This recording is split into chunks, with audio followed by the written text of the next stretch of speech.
Owen Masango.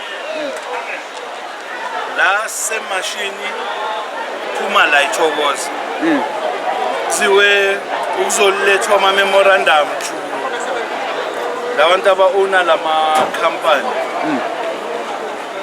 Because i-memorandum says mele kuqashwe ingane zethu zaseThokoza khishwa abantu aba-illegal. So abantu bamafemba bayaceliwe ukuthi beze bazo-accepta i-memorandum yokuthi bazo-meeta lama demands lawo esinawo. I mean guys, truth be told, bhekana abantu bangakanani abangasipani. Mawungena la emafemini uthola abanye abantu abalingana nalabo, but abaningi babo abekho documented. So we're just saying neschool isizotha abahambi so that incosi zethu zizokhona nazo ukuthola ukubeka into etafuleni yabo. That's why I'm here.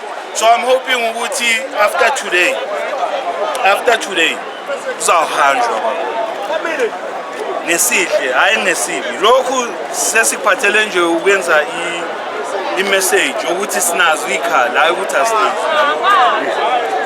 So if lese abahambi kuzenzakalani? Now so bathumela ngalawo mayasalu akusafani na 1990 yabo science izinto.